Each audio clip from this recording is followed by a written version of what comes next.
तो इस कॉन्सेप्ट को एक एग्जाम्पल लेके समझते हैं। मान लीजिए जिस घर में आपने अपना बचपन बिताया है, जिसमें आपकी बहुत सारी बचपन की यादें हैं, आपकी आपकी फैमिली की। Because of some reasons, what if you have to sell that house, आपको वो घर बेचना पड़ता है। आप घर तो बेच देते हैं, लेकिन आप खरीदने वाले से, बायर से एक रिक्वेस्ट करते हैं कि प्लीज़ इस घर को बहुत ज़्यादा मॉडिफाई मत करिएगा, क्योंकि इस घर से मेरा दिल जुड़ा हुआ है, मेरी आत्मा इस घर से जुड़ी हुई है। और ये वादा लेकर आप उस घर को बेच देते हैं, उस बायर को उस घर को सौंप देते हैं। आप कहीं और शिफ्ट हो जाते हैं और धीरे धीरे जो नया बायर है वो उस घर में छोटे छोटे चेंजेस करना स्टार्ट करता है। जैसे उसने घर का पेंट चेंज किया, कलर चेंज कराया, शायद कुछ दिनों बाद उसने घर का फर्नीचर चेंज कर दिया, शायद और कुछ दिनों बाद उसने घर में और छोटे मोटे कुछ मॉडिफिकेशंस करवाए, कुछ और दिनों बाद उसने घर का पूरा एक फ्लोर बना दिया या शायद तोड़वा दिया। तो धीरे धीरे करते करते करते एक समय ऐसा आएगा जब उस घर को कंप्लीटली मॉडिफाई कर दिया गया है।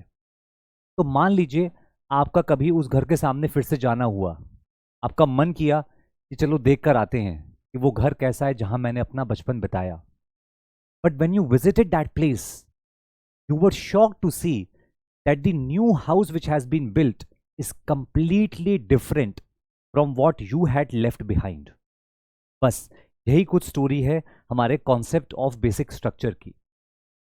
तो when our constitution makers drafted our constitution, they had certain principles, certain values, certain features of the constitution in their mind. तो एक बड़ी डिबेट जो हमारे देश में स्टार्ट हुई थी after constitution came into force was कि जिस संविधान ने पार्लियामेंट को क्रिएट किया है, जिस संविधान ने पार्लियामेंट को उसकी पावर्स दी हैं, उसी संविधान को अमेंड करने की पार्लियामेंट की क्या पावर्स हैं, और अगर पावर्स हैं तो क्या वो पावर्स अनलिमिटेड है? That means if the parliament has the power to amend the constitution, are there any limits on those powers? Because imagine, if there are no limits on the amendment power of parliament, that would mean that parliament can amend anything and everything in the constitution.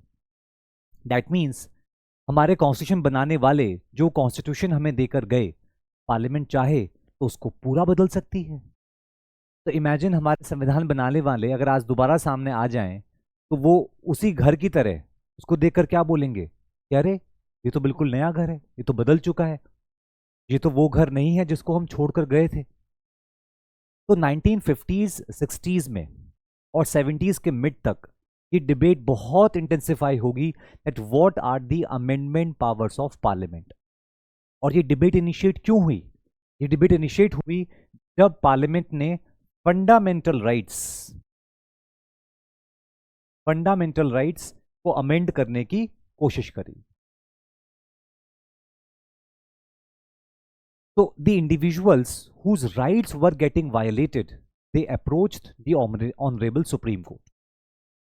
तो अब supreme court के सामने सवाल ये खड़ा होगा कि उसमें कोई डाउट नहीं है कि आर्टिकल 368 ने हमारी पार्लियामेंट को कॉन्स्टिट्यूशन अमेंड करने की पावर दी है, और इस पावर को हम कहते हैं the constituent power of parliament. The constituent power of parliament. तो रिमेंबर, पार्लियामेंट के पास दो तरह की पावर्स हैं। पहली, द पावर टू लेजिस्लेट और to make ordinary laws, but the second power is to amend the highest law, that is the constitution. That means to make constitutional laws and not just ordinary laws. तो जब इन fundamental rights को amend किया जा रहा था और ये सारी डिबेट हो रही थी in the background of land reforms, तो right to property was the main right which became the bone of contention between legislature, the parliament and the judiciary, that is Supreme Court. तो इसी debate में, इसी tug of war जो एक खींचातनी चल रही थी between the parliament and the supreme court, because the parliament was trying to assert its power कि भाई मैं पार्लियामेंट हूं, मुझे देश के लोगों ने इलेक्ट किया है, and under article 368 I have the power to amend the constitution. On the other hand, the Supreme Court was asserting its power as the guardian, as the protector of the fundamental rights. And on the top of that, Supreme Court has the power of judicial review.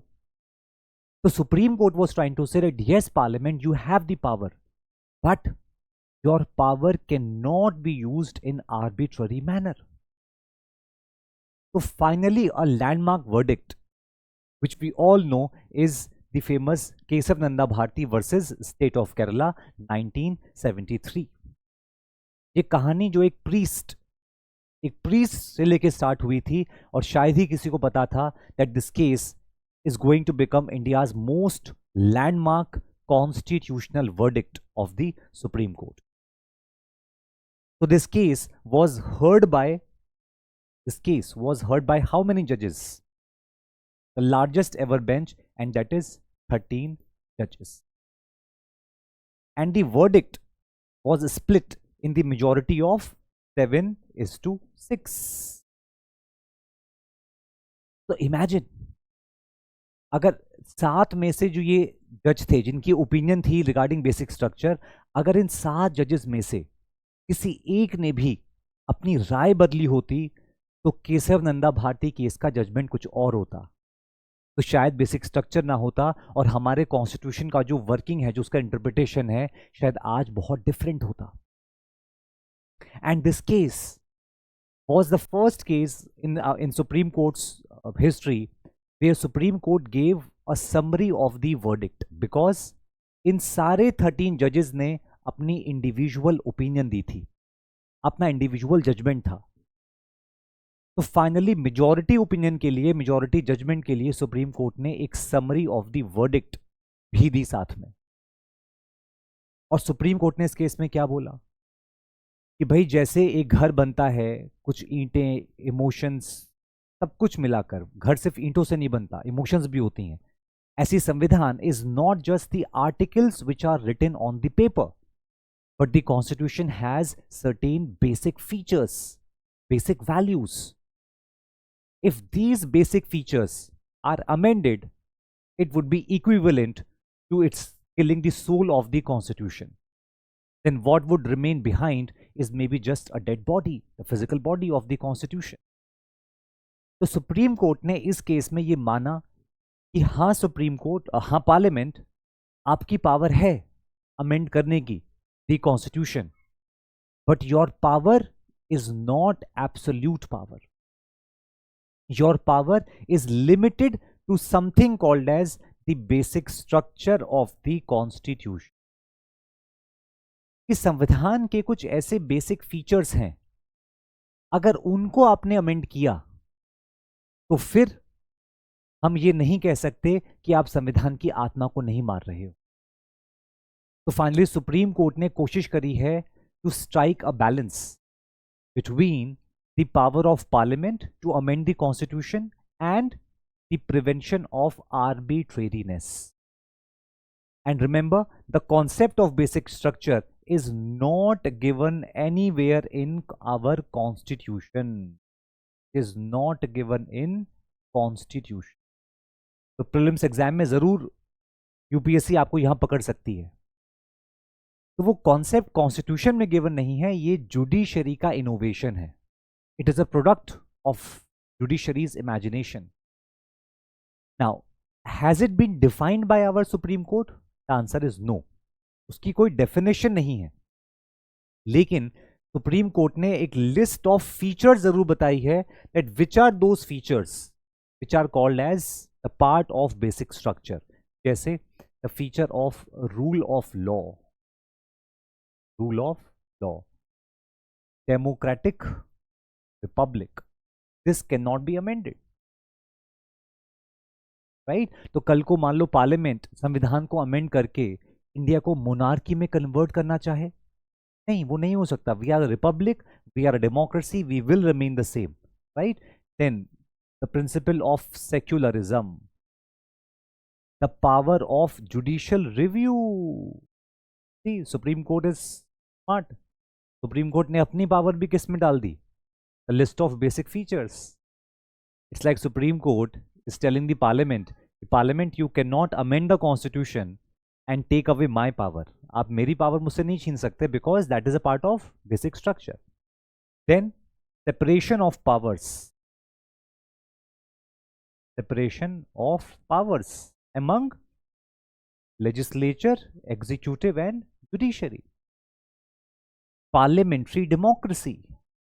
We are a parliamentary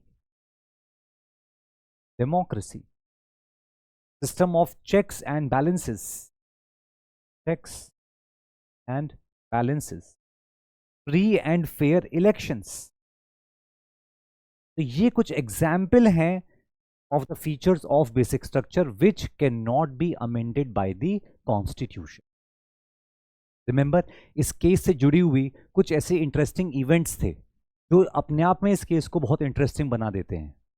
जैसे इस case के तुरंत बाद हमारे जो उस समय के चीफ जस्टिस ऑफ इंडिया थे CJI, वो रिटायर हुए और देश में एक कन्वेंशन था और आज भी है कि जैसे ही chief justice of India retire होंगे तो रिमेनिंग जजेस में से जो सीनियर मोस्ट जज होगा उसी को बनाया जाएगा as the next chief justice of India. तो आपको पता है फिलहाल हमारे सुप्रीम कोर्ट में देयर आर 37 अदर जजेस आउट ऑफ टोटल जजेस 37 है अगर हम CJI को हटा दें. तो 37 में से जो सीनियर मोस्ट होगा वो बनता है नेक्स्ट CJI. तो ये कन्वेंशन तब भी था. तो जस्टिस सीकरी जो उस समय CJI थे, जब वो तुरंत रिटायर हुए तो प्रेसिडेंट ऑफ इंडिया ने जो नंबर 1 सीनियर मोस्ट जज थे उनको अपॉइंट नहीं किया. He was superseded. जो नंबर 2 जज थे उनको CJI अपॉइंट नहीं किया. He was also superseded. जो नंबर 3 जज थे सीनियोरिटी में उनको अपॉइंट नहीं किया एज CJI. जो नंबर 4 जज थे सीनियोरिटी में उनको अपॉइंट CJI किया, mister A.N. Ray. So he became the next CJI. So you can see that these 3 senior most judges, they were superseded by the President of India. Can you imagine the reason? If you know the reason, then please comment in the comment box. Let me see how many of you can tell me the right reason.